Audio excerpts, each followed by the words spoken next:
Madam Chair, mataas po ang aking respeto sa kapulisan. Lalo na po sa mga babae, mataas po ang aking respeto sa kanila.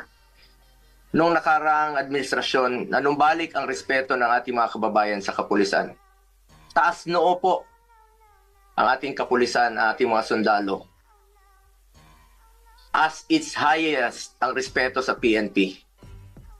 Inuna namin ang pagtaas ng sahod ng uniform personnel dahil alam namin kung ano ang sakripisyo ninyo para sa bayan. Ako mismo bilang SAP noon, ako po nangulit noon na may sakatuparan po ito dahil minahal namin ang kapulisan.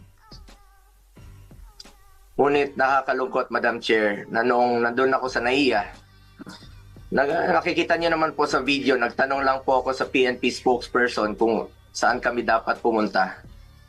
Dahil sabi ni Chief PNP Marbil sa 250 po. Nilapitan ko po ang inyong spokesperson at hindi po ako sinagot, tinakbuhan po ako. Sana naman bilang spokesperson, konting sagot lang naman po. Konting respeto, sumusunod naman po kami sa batas. Hindi naman siguro dapat ipagkait sa atin ang respeto at higit sa lahat ang katotohanan. Sa totoo lamang po, ilang beses na po nagsinungaling si now Brigadier General Jean Pardo. Sana po, ma'am, bilang spokesperson, totoo lang po ang sabihin mo, alang-alang sa bayan.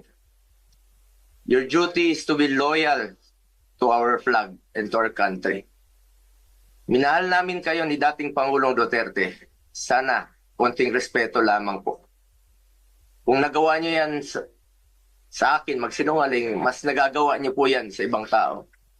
Respeto lamang sana. Gaya ng pagrespeto at pagmamahal namin sa uniform personnel. Pangalawang beses na po ito na hindi ka sumagot ng totoo. Sa interview mo, sinabi mo nagpupunas lang ng pawis ang ilang pulis na nakuna ng video na umiiyak habang inaaresto si Pangulong Duterte.